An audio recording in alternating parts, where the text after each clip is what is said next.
जो अपनी पत्नी की जिम्मेवारी ना उठाया हो वो देश की जिम्मेवारी उठाएगा। और नागरिक होने का मतलब होता है कि राजा का बेटा राजा नहीं बनेगा। लोकतंत्र में वोट से तय होगा कि हमारा शासक कौन बनेगा। और यह जो लोकतंत्र है, यह लोकतंत्र ही भारत की बुनियाद है। यह देश सबका था, सबका है और सबका रहेगा, यह हमारा संकल्प है। हमको गर्व से यह बात कहना चाहिए कि हम राहुल गांधी के सिपाही हैं, क्योंकि राहुल गांधी ने कहा है डरो मत, और उनको डरने की जरूरत नहीं है जो किसी के खिलाफ गलत नहीं किए हैं। आज देश की बागडोर एक ऐसे इंसान के हाथ में है जो कहता है कि पीएफआई के नाम में भी इंडिया है। अगर आप चाहते हैं कि इस देश में सत्य का शासन हो और सत्ता पे बैठे हुए लोगों का जो अहंकार है, उस अहंकार को चकनाचूर किया जाए कि हम वो लोग हैं जो इस देश को आजादी दिलाए हैं और आजाद देश में आजादी को बचाएंगे भी, इस बात को हमको याद रखना है। आज देश की बागडोर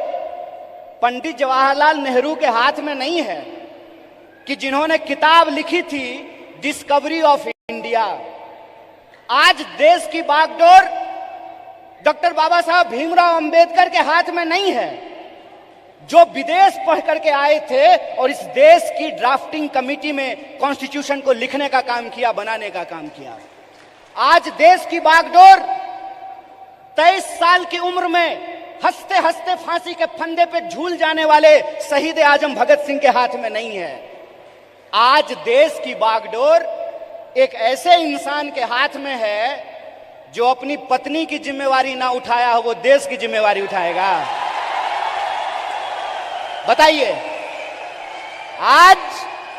आज देश की बागडोर एक ऐसे हाथ में है जो कहता है कि पीएफआई के नाम में भी इंडिया है। मतलब कुत्ता को भी 4 पैर होता है, गधा को भी 4 पैर होता है, इसलिए सारे गधे कुत्ते हैं।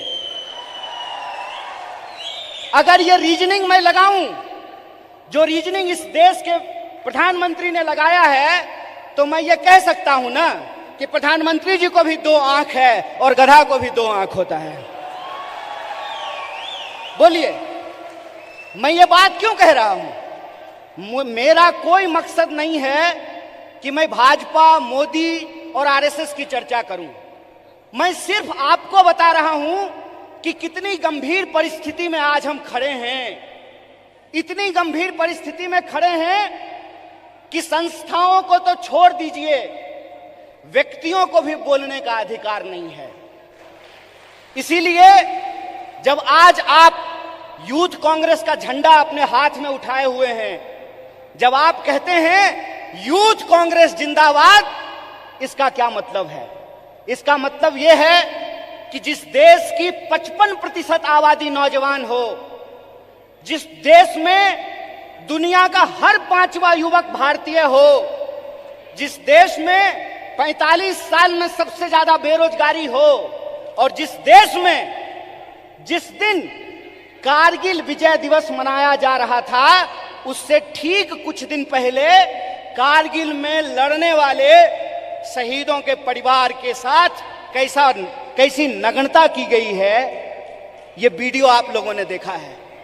इसीलिए आप अपनी जिम्मेवारी को समझिए। आप इस गंभीर समय में जो आपकी भूमिका है उसको आपको समझने पड़ेगी। और मेरा मानना बिल्कुल साफ है, जैसे बिना विचार की कोई राजनीति नहीं होती है, उसी तरह से बिना नौजवान के, बिना विद्यार्थी के कोई पार्टी सत्ता में नहीं आ सकती है। इस बात को याद रखिएगा। अगर आप चाहते हैं कि इस देश में सत्य का शासन हो और सत्ता पे बैठे हुए लोगों का जो अहंकार है, उस अहंकार को चकनाचूर किया जाए, जिस लोकतंत्र की बुनियाद पर, जिस जमहूरियत के दम पर आज उनको कुर्सी पे बिठाई गई है, अगर आप उनको नीचे उतारना चाहते हैं तो इस बात को आपको समझना पड़ेगा कि इस देश के नौजवानों और विद्यार्थियों को सबसे बड़ी भूमिका निभानी पड़ेगी। अगर भारतीय राष्ट्रीय कांग्रेस शरीर है तो एनएसयूआई और यूथ कांग्रेस को दोनों हाथ बनना पड़ेगा। यह बात हम लोगों को समझना होगा। जब तक इस देश का फर्स्ट टाइम वोटर, जिसके मैसेज में जिसके स्नैपचैट पे, जिसके इंस्टाग्राम में, जिसके व्हाट्सएप पे झूठ परोस करके, मिस इन्फॉर्मेशन परोस करके उनको गुमराह किया गया है, जब तक उनके सामने हम सच्चाई लेकर के नहीं जाएंगे, जब तक हम घर घर नहीं पहुंचेंगे, जब तक हम स्कूल स्कूल नहीं पहुंचेंगे, विश्वविद्यालय विश्वविद्यालय नहीं पहुंचेंगे, तब तक इस सत्ता पे बैठे हुए लोगों को हम सत्ता से बाहर नहीं कर सकते हैं और लोकतंत्र को बचा नहीं सकते हैं। जो सवाल है यहां पर कि भारत का बुनियाद क्या है, भारत का बुनियाद है इंडिया। यह बात हम लोगों को समझना पड़ेगा। भारत का बुनियाद है इंडिया, और वो जो इंडिया है, वो इंडिया एक सोच है, और वो सोच को हमको एक एक कार्यकर्ता को अपने व्यवहार में लेकर के आना पड़ेगा। अगर हम महात्मा गांधी का उदाहरण आपके सामने रखें तो किस तरह का एग्जाम्पल हमको देखने का मिलता है। गांधी जी ऐसे नहीं थे कि बुनियाद भारत के कार्यक्रम में आए हैं, कर्नाटक में सरकार भी है तो थोड़ा फोटो वोटो खिंचा करके चल देंगे, ऐसे नहीं होगा।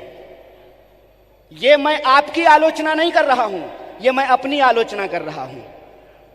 गांधीवादी तरीका यह है कि चंपारण में जब किसान लड़ रहे थे तो गांधी जी शहर छोड़ करके चंपारण चले गए, वहीं आश्रम बना दिया, महीनों तक लड़ते रहे और अंग्रेजों को धूल चटा दिया। ये गांधीवादी तरीका है। 100 समस्याएं होंगी, 100 समस्याएं होंगी, 1000 समस्याएं होंगी। बतौर फ्रंटल ऑर्गेनाइजेशन मैं बार बार कह रहा हूं, भारतीय राष्ट्रीय कांग्रेस तभी मजबूत हो सकता है जब यूथ कांग्रेस और एनएसयूआई मजबूत होगा। इस बात का संकल्प हमको लेना पड़ेगा। और वो मजबूती कैसे होगी? वो मजबूती ऐसे होगी, गांधीवादी तरीके से होगी कि हम एक समस्या को उठाएंगे, लगातार आंदोलन करेंगे, और जब तक सरकार और प्रशासन को झुका ना दे, अपने आंदोलन को वापस नहीं लेंगे। ये तरीका हमको अपनाना पड़ेगा। और एक बात याद रखिएगा, जब आप आंदोलन जीतते हैं, जब आप संघर्ष को जीतते हैं, तो टिकट का सवाल अपने आप सॉल्व हो जाता है। यह बात मैं इसलिए कह रहा हूं कि शायद लोगों को इस देश के इतिहास को दोबारा जाकर के देखने की जरूरत है। क्यों? क्योंकि हम उस पार्टी से हैं जिस पार्टी ने इस देश को आजादी दिलाई है। अभी कलाकार ने आजादी की बात की, हाथों की आजादी की बात की, देश की आजादी की बात की, तो एक एक भारतीय राष्ट्रीय कांग्रेस के कार्यकर्ता को गर्व से यह बात कहनी चाहिए कि हम वो लोग हैं जो इस देश को आजादी दिलाए हैं और आजाद देश में आजादी को बचाएंगे भी। इस बात को हमको याद रखना है। और अगर हमने इसका संकल्प लिया है तो मैं एक उदाहरण आप लोगों को देना चाहता हूं, खास करके जो हमारी महिलाएं यहां पे बैठी हुई हैं। जब कांग्रेस पार्टी हार गई थी श्रीमती गांधी के नेतृत्व में, तो उस वक्त लोगों ने कहा था कि कांग्रेस समाप्त हो गया है। उसके बाद श्रीमती गांधी बिहार गई थी, जहां से मैं आता हूं। वहां पे एक नरसंहार हुआ था और श्रीमती गांधी हाथी पे बैठ करके गई थी शोषितों से मिलने के लिए, उन नरसंहार के जो पीड़ित थे उन परिवारों से मिलने के लिए। और उनके साथ हाथी पे बैठी हुई एक महिला थी, जिस महिला का नाम प्रतिभा देवी सिंह पाटिल है, जो इस देश की पहली महिला राष्ट्रपति बनी थी। इसीलिए हम कहते हैं, गीता में भी लिखा हुआ है कि कर्म करो, फल की चिंता मत करो। आज आप यूथ कांग्रेस के कार्यकर्ता हैं, एनएसयूआई के कार्यकर्ता हैं, आपको कर्म करने की जरूरत है। और हमारा कर्म क्या है? हमारा कर्म है अपने विचार पर चलना। और हमारा विचार क्या है? हमारा विचार है इस देश का संविधान, संविधान की प्रस्तावना। और प्रस्तावना कहता है, हम भारत के लोग भारत को प्रभुत्व संपन्न, समाजवादी, धर्मनिरपेक्ष और लोकतांत्रिक गणराज्य बना करके रखना चाहते हैं। इसीलिए जब ये विचारधारा हमारे पास है, इस देश को आजादी दिलाने का इतिहास हमारे पास है, और आज के वक्त में हमको गर्व से यह बात कहना चाहिए कि हम मल्लिकार्जुन खड़गे के सिपाही हैं।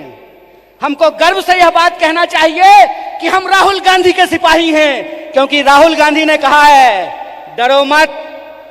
और उनको डरने की जरूरत नहीं है जो किसी के खिलाफ गलत नहीं किए हैं। उनको डरने की जरूरत नहीं है जो झूठ बोलते हैं। जो झूठ बोलते हैं वो डरें, जो सत्य पे चलते हैं उनको डरने की जरूरत नहीं है। एक निडर सिपाही की तरह जिस तरह से माननीय राहुल गांधी जी विपक्ष की मुखर आवाज बने हैं, उस आवाज को हमको घर घर पहुंचाना होगा। और इस देश की जो बुनियाद है, भारत की जो बुनियाद है, वो इस देश की संविधान की प्रस्तावना में लिखा हुआ है। उस प्रस्तावना को हमको घर घर लेकर के जाना पड़ेगा। कई बार कार्यकर्ता आकर के हमसे सवाल पूछते हैं कि हमको वैचारिक कार्यकर्ता नहीं मिल रहा है।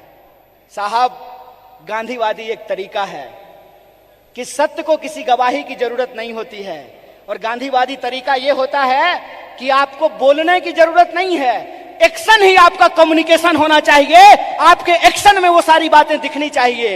एक बात कहिए कि मैं बहुत महंगा शर्ट पहन करके, मोटा मोटा सोना का सिकड़ी पहन करके, 5 करोड़ का गाड़ी लेकर के आपके पास आऊं और मंच पे खड़ा होकर के गरीबी पे भाषण दूं, आप हम पे भरोसा कीजिएगा? एक्शन ही कम्युनिकेशन होता है। हमको अपने एक्शन को अपना कम्युनिकेशन बनाना पड़ेगा। और हमारा कम्युनिकेशन बिल्कुल साफ है। हमारा कम्युनिकेशन बिल्कुल साफ है कि यह देश सबका था, सबका है और सबका रहेगा। यह हमारा संकल्प है। हमारा संकल्प है कि इस देश में पैदा होने वाला कोई भी व्यक्ति, चाहे उसकी जाति कुछ भी हो, इस देश में पैदा होने वाला कोई भी इंसान, चाहे उसका लिंग कुछ भी हो, इस देश में पैदा होने वाला कोई भी मनुष्य, चाहे उसका धर्म कुछ भी हो, वो इस देश का नागरिक है। और नागरिक होने का मतलब होता है कि राजा का बेटा राजा नहीं बनेगा। लोकतंत्र में वोट से तय होगा कि हमारा शासक कौन बनेगा। और यह जो लोकतंत्र है, यह लोकतंत्र ही भारत की बुनियाद है। यह लोकतंत्र ही भारत की बुनियाद है। और इसी लोकतंत्र को बचाने का काम यूथ कांग्रेस के एक एक कार्यकर्ताओं को करना पड़ेगा।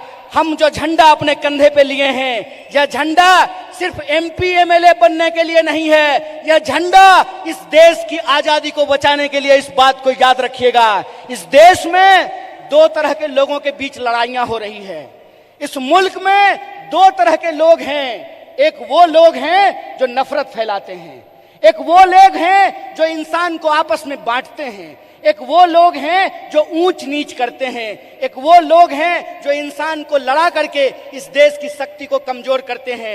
एक हम वो लोग हैं जो नफरत के खिलाफ हमको मोहब्बत की आवाज को बुलंद करना पड़ेगा।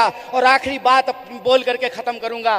जब साहब गा रहे थे तो इनकलाब की बात कर रहे थे, लेकिन हमारे कुछ कार्यकर्ता उसको मोहब्बत की तरह ले रहे थे। तो आखिरी बात बोल करके खत्म करूंगा कि जो नौजवान इश्क नहीं करता वो इनकलाब भी नहीं कर सकता है। जो इंसान मोहब्बत नहीं कर सकता वो परिवर्तन भी नहीं कर सकता है। हम इश्क करेंगे, नफरत को हराएंगे, संविधान की आवाज को बुलंद करके इनकलाब लेकर के आएंगे। और हम उस रास्ते पे चलेंगे जिस रास्ते पे महात्मा गांधी ने चला और एकता का संदेश दिया। हम उस रास्ते पे चलेंगे जिस पर पंडित जवाहरलाल नेहरू ने चला और साहस का परिचय दिया।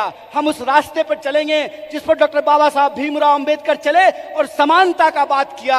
हम भगत सिंह के वासी हैं, हम भगत सिंह के वासिंदे हैं, हम भगत सिंह के वारिस हैं। हमको भगत सिंह के सपनों का देश बनाना है, गांधी के रास्ते पे चलना है और अंबेडकर के विचारों को आगे लेकर के जाना है। इसी आशा और विश्वास के साथ कि भारत की बुनियाद इंडिया में है और इंडिया की जो शक्ति है उसको हमको जोड़ना है। एक आखिरी नारा बोल करके अपनी बात को खत्म करूंगा।